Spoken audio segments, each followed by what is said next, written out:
नाम रजनीश चंद्र मोहन था। एक भारतीय धार्मिक गुरु, आचार्य और आत्मा विकास के शिक्षक थे। उनका जन्म 11 दिसंबर 1931 को हुआ था और उनका निधन 19 जनवरी 1990 हुआ था। ओशो को आधुनिक संत और विचारक के रूप में जाना जाता है, जिनके विचारों में स्वतंत्रता, भक्ति और साहित्य के साथ अनूठा संगम था। उनका उपदेश भारतीय ध्यान योग और तंत्र साधना की ओर मोड़ने की कोशिश करता था।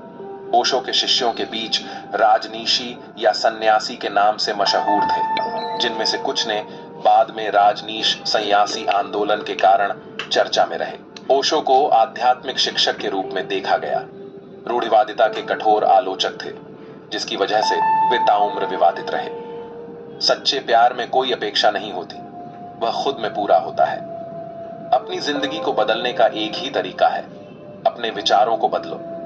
आपकी आत्मा आपकी सबसे बड़ी मित्र है, उससे मिलो और अपने असली रूप में जानो। अंधेरा प्रकाश की अनुपस्थिति है, अहंकार जागरूकता की अनुपस्थिति है। किसी के साथ किसी भी प्रतियोगिता की कोई जरूरत नहीं है। तुम जैसे हो अच्छे हो। अपने आप को स्वीकार करो। तुम्हें अगर कुछ हानिकारक करना हो तभी ताकत की जरूरत पड़ेगी, वरना प्रेम पर्याप्त है, करुणा पर्याप्त है। जो जानता है वो जानता है कि बताने की कोई जरूरत नहीं, जानना ही काफी है।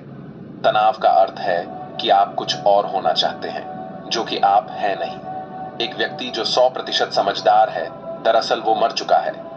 विश्वास और धारणा के बीच अंतर है। विश्वास निजी है, धारणा सामाजिक। साहस अज्ञात के साथ एक प्रेम संबंध है। जहां पर डर खत्म होता है, वहां से जीवन शुरू होता है। इससे पहले तुम चीजों की इच्छा करो, थोड़ा सोच लो। हर संभावना है कि इच्छा पूरी हो जाए और फिर तुम कष्ट भुगतो। जिसके पास जितना कम ज्ञान होगा, वो अपने ज्ञान के प्रति उतना हट्ठी होगा। दुनिया अपूर्ण है और यही कारण है कि ये बढ़ रही है। अपूर्णता का ही विकास संभव है। तुम्हारे जीवन का मूल्य तब बढ़ता है जब तुम अपने सपनों की पूर्ति के लिए काम करते हो। अपने मन की शांति पाने के लिए तुम्हें अपने विचारों को काबू में रखना होगा। जीवन में सफलता पाने के लिए तुम्हें अपनी मेहनत पर विश्वास रखना होगा। जब तुम किसी कार्य में पूरी दिल से जुट जाते हो तो सफलता अपने आप आती है। जीवन का मूल्य समझने के लिए तुम्हें अपने सत्य की पहचान करनी होगी। 6. खुद को समझो और अपनी शक्तियों का सही तरीके से उपयोग करो। समस्त जीवन एक यात्रा है, इसमें हर कदम एक सीख छुपी है।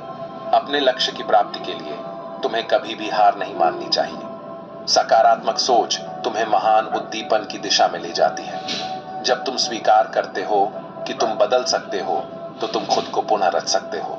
जो कुछ भी आपके साथ हो रहा है, उसे स्वीकार करो। जो कुछ भी हो रहा है, वह अच्छा हो रहा है। खुशी उसे मिलती है जो खुद को खो देता है, और आत्मसमर्पण में ही सत्य का अनुभव होता है।